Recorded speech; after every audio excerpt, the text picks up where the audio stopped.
குழந்தையே, உன்னுடைய பாரம் மிக கடுமையாகவும் வேதனைகள் தாங்க முடியாததாகவும் வாழ்க்கை நெருக்கடி நிறைந்ததாகவும் இருப்பதை பார்த்து சஞ்சலப்படுகிறாய்.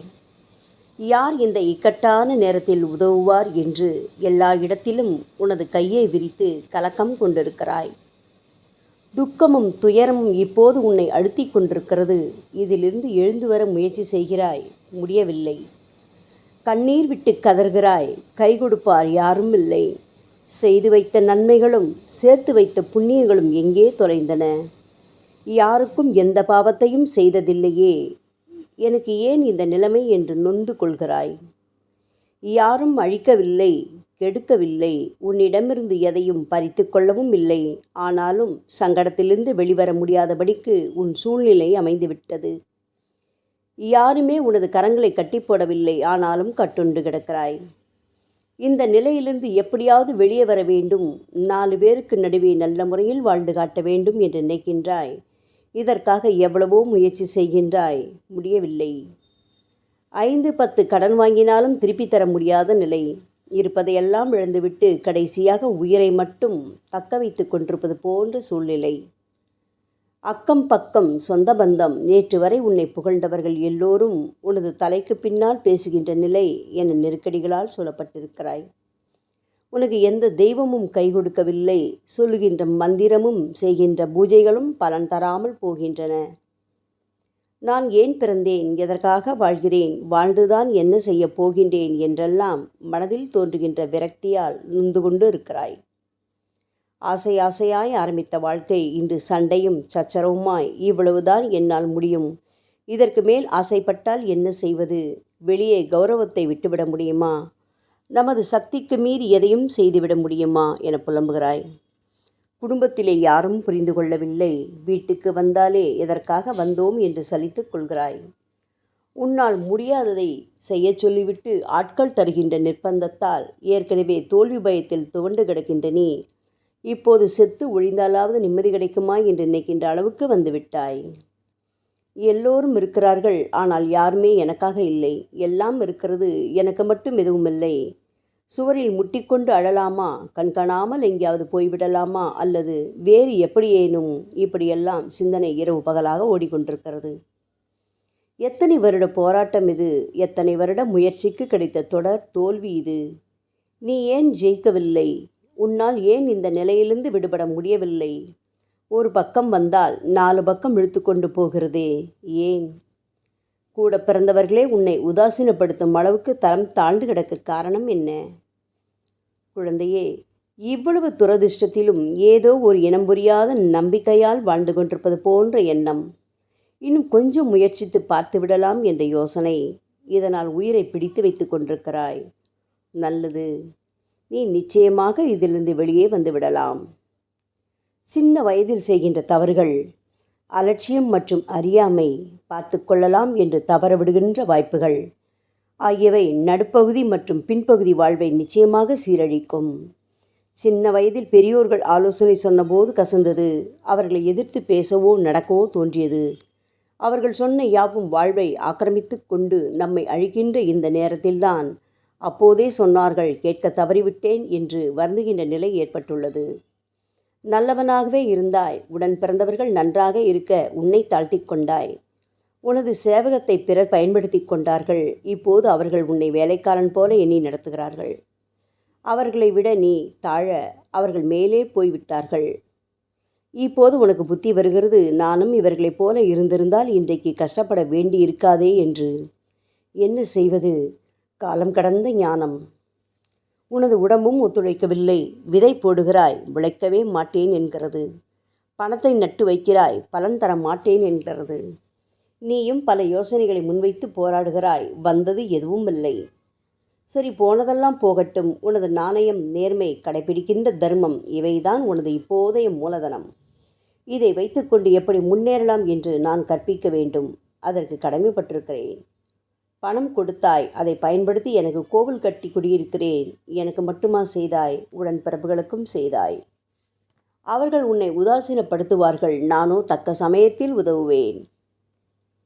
நிச்சயமாக உன்னை கைதூக்கி விடுவேன். நீ கலங்காமலும் திகைப்படையாமலும் நம்பிக்கையாக வைத்து கொண்டிரு. இப்போது உனக்கு நல்லது செய்பவர்களை உனக்கு மத்தியிலேயே உருவாக்கி தருவேன். இதுவரை யார் எனக்கு சகாயம் செய்வார்கள் என்றளவா கலங்கினாய்? இனி போதும் போதும் என்கின்ற அளவுக்கு நன்மைகளை உனக்கு தருவேன். நீ என்னிடம் உனது மனதை செலுத்தி நான் சொல்லப்போவதை கவனிக்க வேண்டும். இந்த உலகத்தில் புத்திசாலிகள் என்பவர்கள் மிக குறைவு. ஆனால் இவர்கள் தங்களுக்கு என இடத்தை ஒதுக்கி வைத்து கொண்டு தான் பிறரை ஏறெடுத்து பார்ப்பார்கள். அதுபோல மூதாதைய சொத்தினால் பலன் பெறுவோரும் இருக்கிறார்கள். அவர்களுக்கு பாதிப்பின் அளவு குறைவாக இருக்கும். உன்னை போல உழைத்து பிறர் வாழ தாம் முன்னேற வேண்டும் என்று முயற்சி கொண்டு அரும் பாடுபட்டும் முடியவில்லை என்று முடிந்து போகின்ற மனிதர்களின் எண்ணிக்கைதான் உலகம் முழுவதும் அதிகம். உழைத்து முன்னுக்கு வர முடியும் என்றால் எத்தனை கோடி பேர் முன்னுக்கு வந்திருப்பார்களே. ஏமாற்றி முன்னுக்கு வரலாம் என்று இருந்தாலும் எல்லோரும் ஏமாற்று பேர் வழிகளாக மாறியிருப்பார்களே. நேற்று வரை ஆட்டோ ஓட்டு கொண்டிருந்தான், இன்றைக்கு கார் பங்களா என வாழ்கிறான் என நீ யாரையேனும் காட்டினால் அவன் எந்த வழியில் இந்த நிலைமை அடைந்தான் என்பதை எண்ணிப்பார். மிக கேவலமாக இருக்கும். வாழ்க்கை என்பது இப்படித்தான். அதாவது நீ சந்திக்கின்ற வாழ்க்கை, இதில் மனிதர்களின் கற்பனை ஓட்டம் அதிகம், யதார்த்த நிலை மிக குறைவு. புரிந்து கொண்டது போல தெரிவது அதிகம், புரியவே முடியாததும் அதிகம். ஒவ்வொரு மனிதனும் சத்தியம், தர்மம், நீதி, நேர்மை, கட்டுப்பாடு, ஒழுக்கம் என்ற தர்ம சங்கிலிகளால் பிணைக்கப்பட்டிருக்கிறான். இதனால் யாருமே கட்டி போடாமல் தானே கட்டுப்பாட்டில் வாழ்கிறான். விலங்குகளைப் போல கொன்று தின்று வாழாமல் தான் சம்பாதித்ததை மட்டும் வைத்து வாழ்கிறான். உணவை கூட விட்டுத்தராமல் சண்டையிடும் நாய்கள் போலன்றி ஒரு கவளம் உணவையும் பங்கிட்டு பகிர்ந்து சாப்பிடுகிறான். நீ இப்படிப்பட்ட தர்மவான், ஒழுக்கம் உள்ளவன், நீதியின் மீது நம்பிக்கை உள்ளவன், நேர்மையான வழியில் உயர நினைக்கின்றவன். இந்த நிலையால் தான் கஷ்டப்படவும் நேர்ந்தது என்ற நிலைப்பாட்டில் இருப்பவன். இதை ஆம் என்றால் நான் சொல்வதை தொடர்ந்து கவனி. இதுவரை நீ உன்னை நல்லவனாக நினைத்து கொண்டிருக்கிறாய். பலவனாகவும் நினைக்க வேண்டும். உன்னால் செய்ய முடியும் என்று எண்ணம் வேண்டும். இது எப்படி முடியும்? ஒரு மருந்து கடை நடத்தி முன்னேறலாம் என்றால் அதற்கு தங்கள் மருத்துவமனையில் மெடிக்கல்ஸ் வைத்தில்லாத டாக்டர்கள் தேவை. லாபத்தில் சற்று கூடுதலாக தருகின்ற மருந்து நிறுவனங்களின் உதவி தேவை. நோயாளிகள் கேட்கின்ற அளவுக்கு மருந்துகளை இல்லை என கூறாமல் தருவதற்கு ஸ்டாக்குகள் வாங்கி வைக்க பணம் தேவை. இதெல்லாம் இருந்தாலும் நன்றாக உழைத்து தருவதற்கு ஆட்கள் தேவை. துணிக்கடை நடத்துகிறாய், அதிலும் எதிர்பார்த்த வருமானம் இப்போது இல்லை. பல போட்டிகள், மக்கள் மனநிலையில் ஏற்பட்ட மாற்றம், இப்படி பிறரை சார்ந்தும் பிறரால் பாதிக்கப்பட்டும் வாழ வேண்டிய சூழலில்தானே கஷ்டம் வந்துவிடுகிறது. நம்பிக்கை மோசடியால் இருக்கின்ற சொத்துக்களை விற்கவும் கடன் வாங்கவும் நேருகின்ற போது நான் வல்லவனாவது எப்படி என்று கேட்கிறாய். இதுவரை போனதெல்லாம் போகட்டும். இப்போதுள்ள இதே பலத்துடன் தைரியமாக எழுந்திரு. என்னால் எப்படி முடியும், நான் எப்படி ஜெயிக்க முடியும் என்று குழப்பமான நேரத்தில் மனம் புலம்புவது இயற்கைதான். ஆறுதல் அடை, பொறுமையாக இரு, நன்றாக தீர்மானம் செய். நிச்சயமாக உன்னால் ஜெயிக்க முடியும். ஜெயித்தாக வேண்டும் என்று தீர்மானம் செய்துவிட்டால் அதை பற்றிய சிந்தனை மட்டுமே உனது மனதில் இருக்கும். எங்கு எதை பார்த்தாலும் அது சார்ந்த விஷயங்கள் மட்டுமே உன் கண்களில் படும். லகான் கட்டப்பட்ட குதிரை போல நீ அந்த வழியிலேயே போய்க் கொண்டிருப்பாய். சொந்த பந்தத்திற்கு செலவு செய்தல், தேவையில்லாமல் வாரி வழங்குதல் போன்ற எந்த செயலையும் செய்யாதே. கட்டிலில் படுத்த வசதி, இப்போது தரையில் படு, தப்பில்லை. நட்சத்திர விடுதியில் சாப்பாடு, இப்போது ஒருவேளை வீட்டில் பட்டினியாக நேரிட்டாலும் இன்பமாக ஏற்றுக்கொள்.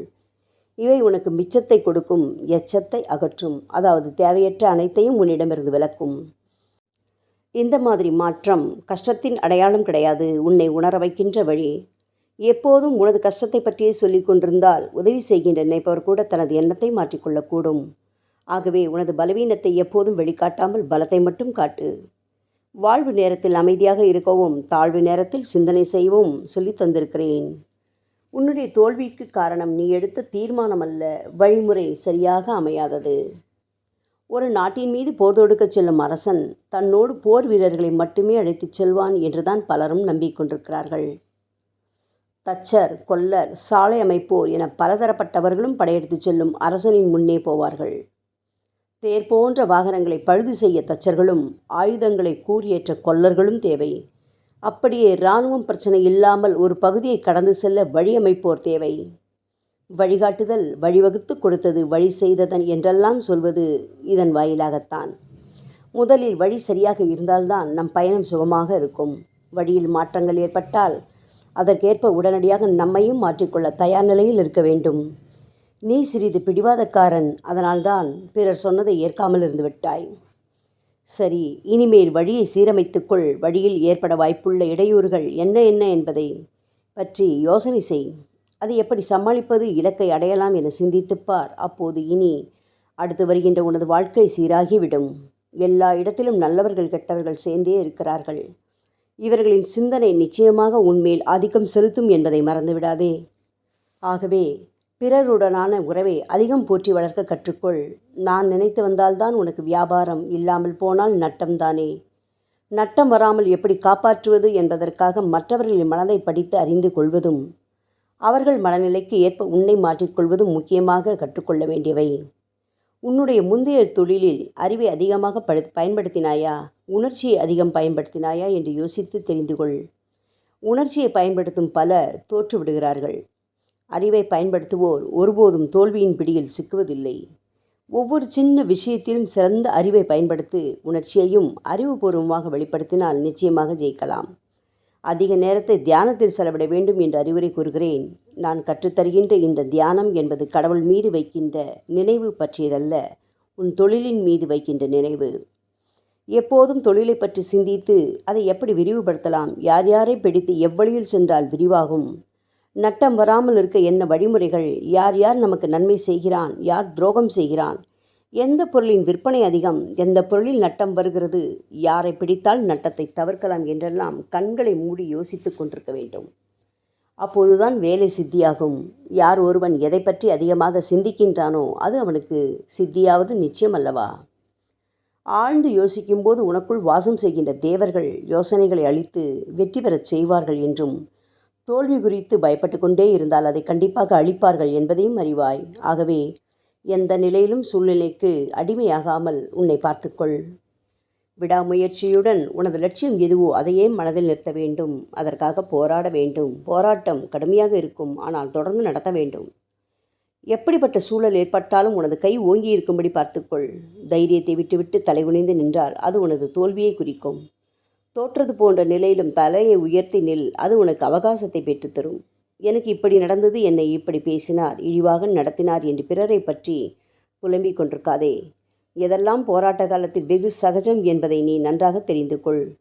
துவண்டு போகும் நிலை வந்தால் அதை ஓய்வெடுக்கும் காலமாக, சுதாரித்து கொள்ளும் காலமாக மாற்றிக்கொண்டு எங்கே தவறு நேர்ந்தது என்பதை சிந்தித்து நீ செயல்பட இந்த நேரத்தை பயன்படுத்த வேண்டும். உனது பிரச்சனைகள் அனைத்திற்கும் காரணம் பணம். இதுதான் உன்னை கீழே தள்ளியது. இது உன்னை மேலே கொண்டு வரவும் செய்யும். ஆகவே பணத்தை கவனமாக கையாள். எந்த நிலையிலும் அதை விரயம் செய்யாதே. உனது கைகளிலிருந்து சில்லறை தான் வெளியே போக வேண்டும். ஜாக்கிரதை. யாரும் அடிக்கடி காசு கொடுத்து பழக்கப்படுத்தாதே. பழகி இருந்தால் அதை நிறுத்திவிடு. சிறுக சிறுக எவ்வளவு தந்தாலும் வாங்குபவர் எண்ணத்தை கொடுத்து விட்டார் என்பார். தருவதை ஒரு முறையாக இருந்தாலும் அதை கணிசமாக தெரியட்டும். அப்போது அது பெரிய அளவில் பேசப்படும். இவ்வளவு தந்தார், இவருக்கு உழைக்க வேண்டும் என்று வாங்குபவர் மனதை நினைக்க வைக்கும். திருப்தியுடன் உனக்காக வேலை செய்வார். இல்லாவிட்டால் அவரால் வரும் சங்கடங்களை தவிர்க்கவே முடியாது. அதேபோல நிச்சயமாக பூஜை, புனஸ்காரம், விரதம் போன்றவற்றை அனுஷ்டிக்க வேண்டும். இவற்றின் பலனும் தர்மம் செய்வதன் பலனும் நிச்சயமாக உன்னை தாங்கும், காப்பாற்றும். இந்த உலகத்தை வெற்றி கொள்ளவே சடங்குகள், சம்பிரதாயங்கள் ஏற்படுத்தப்பட்டன. இவற்றை அலட்சியம் செய்துவிடாதே. சமயத்தில் காப்பாற்றும். கர்மத்தின் பிடி தளர கடவுளின் பார்வை உன்மேல் பட பூஜை, புனஸ்காரங்கள், தான தர்மம் துவங்கு. அதேபோல பித்திருக்களின் பூஜையும் குலதெய்வ பூஜையும் மிக முக்கியமானவை. இவற்றை முதலில் செய்து அவர்களின் ஆசையை பெற்றுவிட்டாலே கஷ்டப்படுபவர்களில் பாதி அளவு பேர் நிச்சயமாக நல்லதை பெறுவார்கள். தர்மம் உன்னை எப்போதும் தக்க சமயத்தில் காப்பாற்றி கரையேற்றும். எனவே தக்காருக்கு தர்மம் செய்.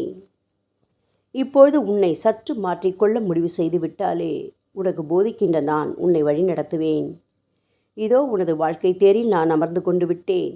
புலன்கள், இந்திரியங்கள் என்ற குதிரைகளை நானே செலுத்தி கொண்டு போகப் போகிறேன். நீ என்னோடு அமர்ந்து நான் கூறுகின்றபடி செய். வெற்றி தேடித் தருகிறேன். நான் உடன் இருப்பேன். மனதை லேசாக வைத்துக்கொள். நல்லது செய்து பழகு. நன்மையே நடக்கும். ஓம் சாய்ராம்.